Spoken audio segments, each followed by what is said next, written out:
o Quem Faz Lá de hoje, diretamente de uma das maiores empresas de observabilidade do mundo, que é a New Relic.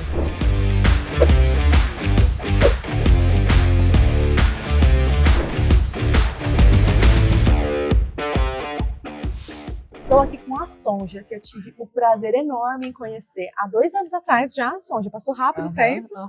E ela está aqui nos recebendo, inclusive muito querida, né, num momento super especial de volta ao escritório. Então, muito obrigada mais uma vez. Com certeza. E, Sonja, a gente vem fazendo esse movimento, né, de brasileiros, de contar histórias de brasileiros que estão fazendo acontecer fora do Brasil. Muitas oportunidades, muitos cenários. Eu falo que tem brasileiro em tudo quanto é lugar e brasileiros liderando grandes movimentos também. Então, eu gostaria que você se apresentasse e contasse pra gente o que você faz aqui no New Relic. Perfeito. Bom, meu nome é Sonja. Eu sou do departamento de vendas aqui na New Relic. O título oficial é Principal Enterprise Account Executive, né? Então, eu trabalho com grandes empresas e eu foco na Latinoamérica. Então, eu trabalho com grandes empresas brasileiras, na verdade. E eu adoro isso, porque me dá esse pouquinho de Brasil ainda no meu dia a dia, porque é difícil, né? É difícil achar o Brasil. Então, é excelente que eu ainda tenho essa conexão com o nosso país. Que demais. E como que foi a sua vinda aqui para os Estados Unidos? Em que momento você falou assim, não, eu quero realmente viver nos Estados Unidos, construir minha carreira, a minha vida aqui? Perfeito. Eu cresci um pouco nos dois. Então, minha mãe sempre mudava, tinha trabalho aqui, trabalho lá. Então, era assim, 2 anos no Brasil, 3 anos nos Estados Unidos, 4 anos lá, 3 anos aqui. Então, minha vida toda fui e voltei muito. E aí, na faculdade, eu resolvi fazer faculdade aqui nos Estados Unidos e conheci meu marido. Então, na verdade, foi uma razão mais pessoal, porque eu acabei ficando nos Estados Unidos. Inicialmente, a ideia era voltar para o Brasil, né, e poder ter uma faculdade americana e poder, né, alavancar isso no Brasil. Mas aí no final o coração falou alto e eu fiquei por aqui. Sensacional, incrível a história. E você está na New Relic, né, uma das maiores empresas do mundo, como a gente fala, voltada para a tecnologia, ajudando tantas empresas no mundo inteiro. O que a New Relic faz, para o pessoal entender um pouco melhor também? A maneira que eu entendo a New Relic, mais do que tudo, e até porque eu tenho um look bem executivo, né, bem de negócios, quando estou falando com empresas, quase que um CRM, todo mundo conhece CRM hoje em dia, é quase que um CRM para a área de tecnologia. Então, tudo que acontece com os seus stacks de tecnologia, né, todos os códigos que vocês desenvolveram, tudo que a empresa tem domínio e que constrói em termos de código, a New Relic consegue ler tudo e entender onde é que coisas podem ser melhoradas, quando erros estão ocorrendo. E isso acaba sendo muito importante em indústrias, especialmente como financeiras ou de e-commerce, porque alguns segundos fora do ar, para eles, quer dizer milhões de reais, de dólares, né? Com então, certeza. É por isso que a New Relic existe, por isso que, né, a gente está aí com vários clientes, porque a gente está ajudando eles a manterem a lojinha sempre aberta. Sensacional. Então, vocês cuidam basicamente do negócio ali do cliente para que ele não perca dinheiro e para que ele consiga realmente ali ter tranquilidade, né? Exatamente. Dormir em paz. Exatamente, basicamente é isso. Exatamente. Tem toda uma parte muito mais técnica que precisa ser explicada também, mas vamos deixar por aí por enquanto, que depois a gente entra mais nesse lado técnico. Combinadíssimo. E Sonja, uma das coisas que a gente está ressaltando nesse programa são as características dos brasileiros que estão fora do Brasil, né? O que você entende que são habilidades técnicas que você vê que os brasileiros têm realmente, até características comportamentais também, que ajudam a fazer essa carreira fora do Brasil? Deixa eu pensar aqui. Bom, eu acho que uma das coisas é jogo de cintura, né? É ter um pouquinho daquela cara e coragem e você já tá num país diferente, já enfrentou tantas coisas assim que muitas pessoas que sempre moraram no mesmo lugar não precisam enfrentar.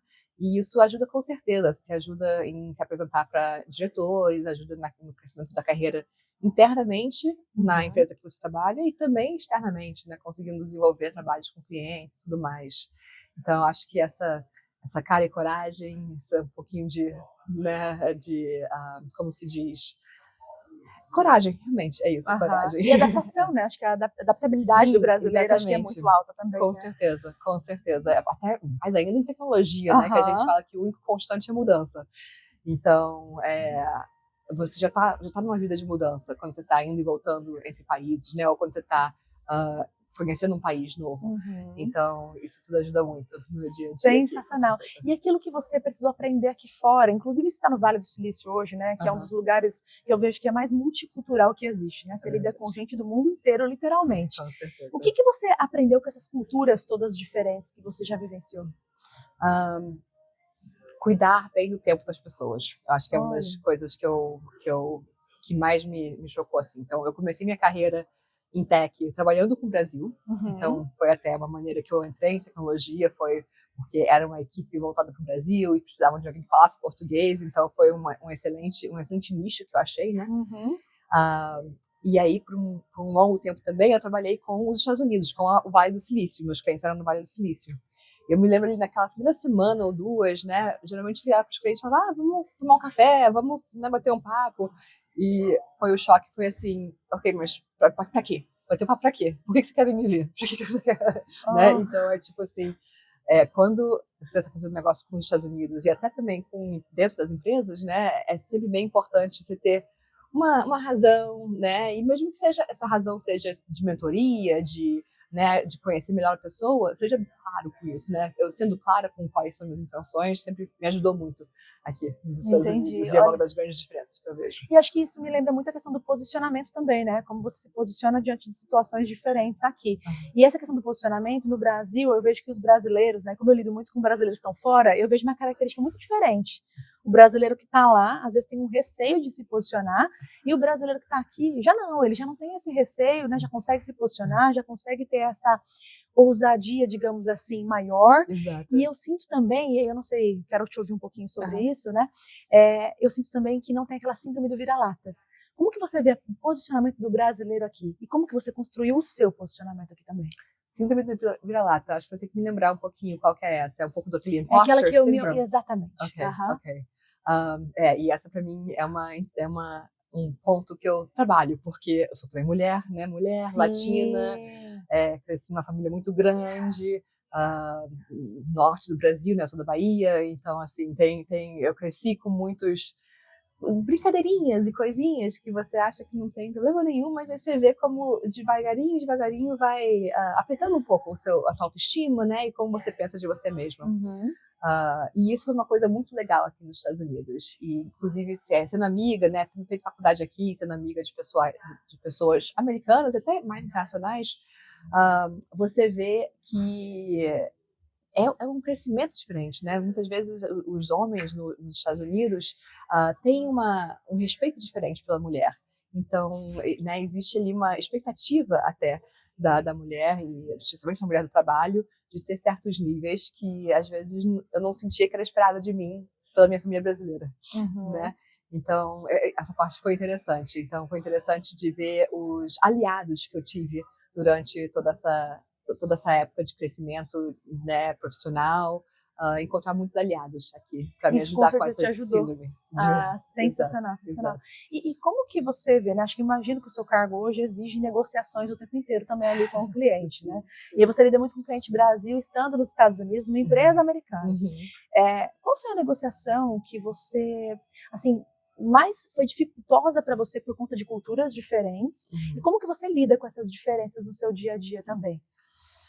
Essa é uma grande, né? Porque vendendo algo para o Brasil, que, né, vendo aqui nos Estados Unidos, então não só tem o exchange rate, né? Não só tem a diferença de dólar para real, mas também tem todas as taxas, né? A gente está agora falando muito de tarifas nos Estados Unidos, mas a gente já fala de tarifas no Brasil há muitos anos. Sim. Então, é até engraçado, porque ultimamente eu tenho brincado um pouco isso, né, com o pessoal aqui. Agora vocês estão falando disso, mas já venho falando para vocês há muito tempo que isso existe no mundo todo. Mas eu acho que o importante nas negociações é ter um foco, onde é que a gente quer chegar, né? Então, qual que é o nosso goal principal? E realmente como que a gente faz com que os dois lados comuniquem o que é importante, né? Tem essa priorização do que é importante dos dois lados e chegar cada vez mais num afunilamento, né? Conseguir chegar cada vez mais perto de cada dessas prioridades. E no mesmo, é parecido, tem mais componentes, tem mais componentes para serem negociados, mas no final do dia são duas empresas que querem uma coisa semelhante, né? Querem ter uma parceria e passar por cada ponto com paciência e com agilidade. Criar essa sinergia. Criar essa sinergia, alinhar essas duas empresas. Exato. Sensacional. A gente estava falando sobre posicionamento aqui nos Estados Unidos, toda essa trajetória sua também. Eu queria entender sobre a sua visão sobre o sucesso. O que para você hoje é sucesso na carreira e se isso mudou depois que você realmente definiu ficar aqui nos Estados Unidos? Deixa eu pensar aqui. Bom, eu acho que eu tenho a sorte de ter feito faculdade para algo que eu estou trabalhando hoje em dia. Demais. Então, qual faculdade você fez? Eu fiz Relações Internacionais. E até quando eu era pequena, quando eu estava na faculdade, meus amigos, meus pais perguntavam: mas o que você vai fazer com RI na sua carreira? E eu falava: mas eu vou trabalhar com uma empresa, multinacional e vou fazer a ponte com o Brasil. Então é muito engraçado que hoje em dia eu faço exatamente o que eu tinha como resposta para os pais que perguntavam o que você vai fazer daqui a 5 anos, Qual é o seu plano de 5 anos? Fazem muita pergunta aqui para você nos Estados Unidos: qual que é o seu plano de 5 anos? Qual que é o seu plano de 10 anos? Qual que é o plano? Então, assim, eu tenho muito orgulho de falar isso, tenho muito orgulho de que hoje eu trabalho com o Brasil, eu trabalho com algo alinhado com os meus desejos e com as minhas aspirações de faculdade, que seu plano aconteceu. O plano aconteceu, exato. E isso foi 20 anos atrás, quase lá. Enfim, não precisamos falar de datas exatamente, mas... Maravilhoso. Mas é uma das coisas que eu fico super feliz. E uma outra coisa que eu tento fazer também para ter o que é o sucesso é algo que eu penso muito, na verdade, Carol. Eu penso no sucesso no dia a dia. Então, o que é um dia a dia de sucesso para mim? E eu vejo que eu gosto de trabalhar. Eu gosto de ter interações com outros adultos, adoro negócios. Eu adoro ver um business, ver uma área de negócio, ver como é que funciona, entender todos os processos, como é que a gente pode otimizar os processos, Então, tudo isso eu fico animada com isso, Eu gosto de usar meu tempo dessa forma. Então, sucesso para mim é um pouquinho desse trabalho, e aí a família com certeza é super importante. Eu compartilhei com você que eu sou mãe de primeira viagem. Gente, inclusive, ela está recebendo a gente aqui hoje pela primeira vez na volta dela. Ela acabou de voltar para o escritório, eu estou super honrada. Mais uma vez, parabéns, gente. Maravilhoso. Super razão por mim também. Maravilhoso. Então, um pouquinho de trabalho, um pouquinho dessa interação de business, que eleva e faz com que a gente pense e use bastante nosso intelectual. Também um pouquinho de família e esse tempo aconchegante, de estar do lado de fora. Eu acho que uma coisa que a gente tem que fazer todo dia com o nosso filho é ir para algum parque ou ir para algum lugar onde a gente tem natureza. Eu acho que a natureza recarrega. Conexão com a natureza, recarrega. Tem um conceito de um banho de árvores, que é quando você olha toda a sua volta e você só vê árvore toda a sua volta. Então a gente tenta tomar esse banho de árvore todo dia, nós 3. E aí um tempo para mim também. Então um tempinho, eu gosto de yoga, eu gosto de escrever, eu gosto de meditação. Então eu acho que são esses 3 componentes, E aqui tem lugares lindos para isso, inclusive. Lugares lindos. São Francisco é uma cidade que mais tem parques urbanos. Olha. E o Golden Gate Park, ele é maior, inclusive, do que o Central Park de Nova York. Então, São Francisco é um lugar muito especial. Eu amo essa cidade. A gente está falando assim um pouco das diferenças, do vai e volta. Eu me lembro que no Brasil teve uma época que eu estava assim, acho que eu estava no ensino médio lá, que é tipo high school daqui. E eu era nova e eu estava com notas boas, mas eu sentia que eu era assim um pouco zoada por ter notas boas, Eu era assim, nerd lá, não era nerd, Não era uma coisa positiva. Aqui em São Francisco, uma das coisas que eu amo de São Francisco é que nerd é o cara cool. Aqui o nerd é a pessoa que é maneira. E eu acho que eu identifico com isso, porque como eu mencionei, eu tenho esse lado que eu gosto de ir fundo, eu gosto de pesquisar, eu gosto de entender bem as coisas, otimizar. Então eu tenho esse meu lado nerd também. Sensacional. E é uma das razões que eu me achei aqui em São Francisco, porque eu realmente amo essa cidade. Tem muita aceitação aqui, Você pode ser você mesmo, e eu acho que quando você é você mesmo, quando você é vulnerável, isso é sucesso. Sensacional. Sabe que você falou uma coisa, me lembrou assim, 2 coisas, na verdade, Uma é a questão de poder conciliar tudo isso e ter o sucesso relacionado a essas questões, porque a gente ouve muito no Brasil, você tem que escolher ser mãe ou ser executiva, escolher fazer isso ou aquilo. E eu também estive com algumas mulheres nessa série do Quem Faz Lá, e você agora também trouxe esse ponto que dá para fazer sim. Desde que você consiga conciliar, de que você entenda o que é equilíbrio, o que é importante para você, né? Então, acho que isso é fundamental. E eu tive a carreira de executiva e depois migrei para empresária, e assim, não é fácil. Né? Todos os dias você tem que saber como você vai tomar suas decisões. Mas é importante que você tome elas pensando no que é melhor para você. Eu acho que isso que você trouxe agora, acho que é super importante para todo mundo que está assistindo a gente, de que dá para fazer, né? E outra questão foi aqui da cidade de São Francisco. Sabe que tem uma curiosidade aqui, quando eu estava na transição de executiva para empresária, eu vim para uma imersão. E eu pedi, eu tenho uma conexão, assim, pedi muito para Deus, para o universo me dar uma resposta. E aqui eu tive essa resposta, assim, foi praticamente um letreiro na minha frente. Uau. Aconteceu algo muito especial aqui, inclusive naquela igreja de Stanford. Ah, sim, da faculdade, da universidade. Exatamente, da universidade. E aquilo me marcou muito, toda vez que eu vou lá me emociona, porque eu lembro desse dia. Então aqui realmente eu acho que é um lugar de muita, muita conexão e muita paz também. Acho que isso é bem legal. Com certeza. Eu vou só dar um amendozinho, porque sou mamãe de primeira viagem e tudo mais. Sim, dá pra fazer tudo. E peça ajuda. Boa, perfeita. Você não precisa fazer tudo sozinha. Não precisa fazer tudo sozinha. Você precisa, realmente leva é um village, né? Falam em inglês, it takes a village. E sim, você peça ajuda, né? Não tenha esse medo de, eu quero fazer tudo sozinha, eu quero fazer tudo e tenho que fazer sozinha. Não. Peça ajuda, né? Tenha pessoas à sua volta, tenha uma comunidade. A comunidade é muito importante quando você está tendo esses aspectos diferentes da vida também. Sensacional, sensacional. Sonja, eu queria te perguntar um pouquinho, né? A gente fala muito de história. Que parte da sua história, que assim, geralmente você não compartilha, mas dá aquele orgulho muito grande pra você? Sabe aquela coisa que você lembra com muito carinho e fala, caramba, que legal, eu vivi isso, eu fiz isso, enfim, alguma coisa que você gostaria de compartilhar? Deixa eu pensar aqui. Eu acho que a primeira coisa que me vem à mente, na verdade, é um pouco desse autoconhecimento que eu tive e que aconteceu muito aqui em São Francisco também. Então, a gente está falando de ser um lugar especial, ele é realmente um lugar especial. Então, é uma coisa que muitas vezes ainda se tem um tabu em volta, né? Fazer terapia, ou né, tá olhando para si mesma, ou ser vulnerável. Eu acho que isso é uma das coisas que mais me mantém no trabalho, né? Me mantém longe do burnout, me mantém feliz, me mantém produtiva, né? E executando bem. Então, às vezes é tabu de falar, às vezes, né, as pessoas estão um pouco assim, não é um assunto tão aberto, mas é isso, se conhecer e ser vulnerável, mostrar realmente o que você quer. Primeiro, entender o que é que você quer, né, que às vezes isso é difícil. É difícil entender o que você realmente quer e faz felicidade. Sim. Então, entender isso assim, na sua mente, no seu corpo, e ser vulnerável também é um grande passo e é algo que eu adoraria compartilhar aqui com você, para que isso ressoe aí pelo mundo. Com certeza, com certeza. E quando você fala isso, né, às vezes a gente acha que é algo simples, que é algo fácil, e não é, né? Porque a gente muda o tempo inteiro, a gente tem vontades diferentes, a gente vai escrevendo isso, a gente tem medos, né? Às vezes as pessoas vêm de fora, mas a gente tem medo também, a gente está vivendo várias coisas ao mesmo tempo. Acho que isso é muito importante, o autoconhecimento, realmente.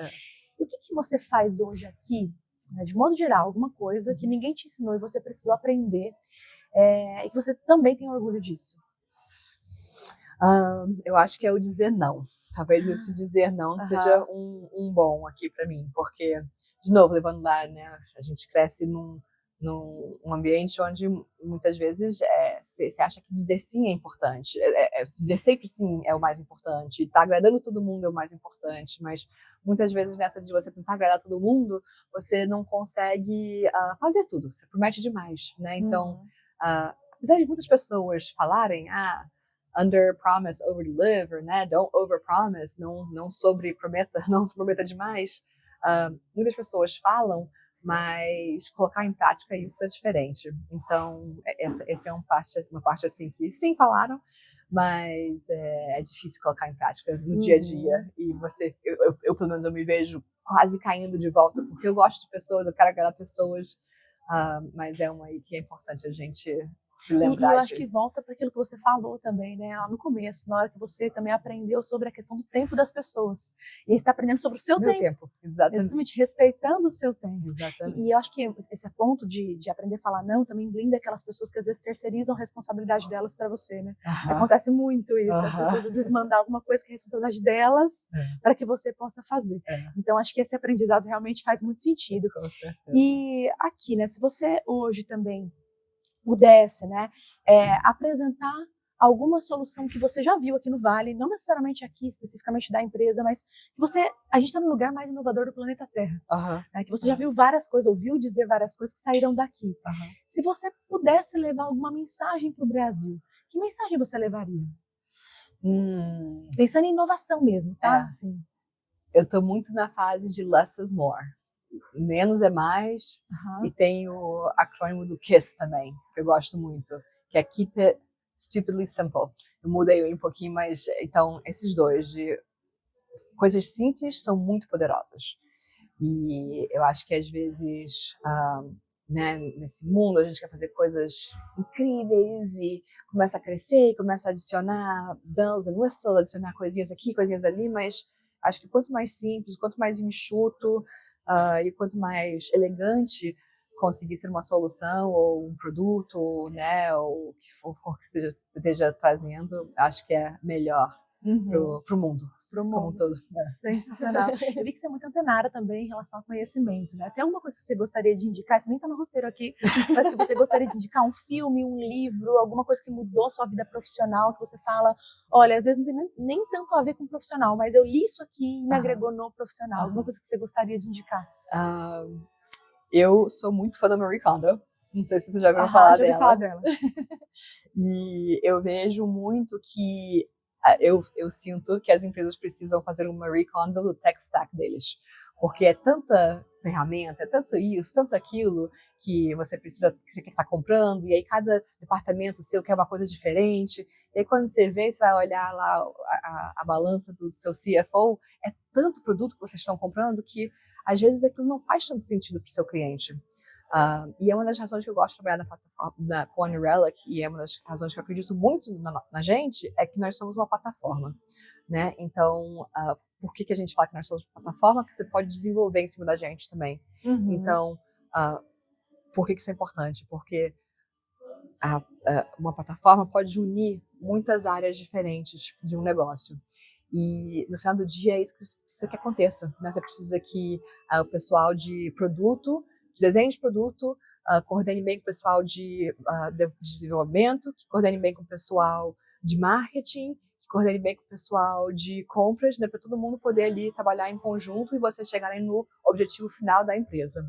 Ou seja, todo mundo olhar para o crescimento, todo mundo olhar para os objetivos ali. É uma orquestra, né? É uma orquestra, exatamente. Para você conseguir orquestrar isso tudo, é muito importante você, de novo, simplificar. Então, eu adoro a Marie Kondo e eu penso muito nisso quando eu estou falando com meus clientes, porque é uma das principais maneiras, inclusive, que a gente consegue salvar dinheiro para eles, né? Então, quando você está trazendo mais, quando você está eliminando ferramentas e você está usando mais soluções, plataformas, você consegue consolidar custos. E aí que você consegue muito ter as suas economias de escala e tudo mais. Então, essa é a parte do trabalho que eu adoro, né? Então, entender como é que está o balanço, como é que estão os custos do cliente, como é que a gente pode otimizar para eles usarem coisas melhores e cada vez mais colocar a equipe como um todo para colaborar e trabalhar junto. Sensacional. E acho que tem muito essa mentalidade aqui no Vale do Silício também, de modo geral, que eu vejo que as pessoas... E tem uma questão que me chama muita atenção aqui, Sonja, baseado no que você falou, tanto de a gente conseguir focar, ter a questão do foco, mas muito a questão de ser o maior. Né? Aqui as pessoas, eu percebo que conversando com várias pessoas aqui, vivendo esse cenário, as pessoas elas nascem já para serem gigantes. Elas acreditam nisso. Acreditam. Né? O que para você é o Vale do Silício? É esse sonho, né? É poder imaginar, é poder usar sua imaginação, poder voar livre, fly free, né? Se dinheiro não fosse um problema, se recursos não fosse um problema, o que seria o ideal? Né? Você poder ter esse sonho, ter essa visão do que é o ideal, e aí devagarzinho chegar lá, e talvez não seja perfeitamente como você pensou inicialmente, mas chegou ali perto, né? Tá ali tá no ballpark, tá na área do gol, é isso, pro português, tá na área do gol. Sensacional. O importante é o gol, né? Fazer o gol ali depois, Exatamente. Sonja, se todos os brasileiros estivessem nos assistindo agora, que mensagem você gostaria de passar para eles? Sonhe alto, procure soluções para os outros. Aí que tá um prazer da sua vida, é achar soluções para os outros e ajudar os outros. Acho que é isso. Sensacional. Amei estar aqui com você. Eu acho que eu passaria o resto dessa tarde aqui agora falando com você. Foi muito leve, muito gostoso. E eu gosto do jeito que você coloca as coisas também de uma forma organizada e simples, mas muito direta e que muda completamente. Então, isso que você acabou de falar agora, do menos é mais, você conseguiu colocar aqui pra gente do quanto você consegue fazer isso também, viu? Muito obrigada. Obrigada, é um prazer enorme estar com você aqui. Você recebeu a gente a primeira vez com um sorriso no rosto e hoje eu tô te vendo assim de volta. Então, pra mim, eu acho que sucesso pra mim é poder estar com você aqui, pessoas que estão fazendo acontecer nesse lugar, para poder levar para tantos brasileiros que é possível, eles podem fazer isso também. Muito Parabéns pelo seu trabalho, viu? Obrigada, você foi um excelente retorno ao escritório. Muito obrigada mesmo, viu? Obrigada.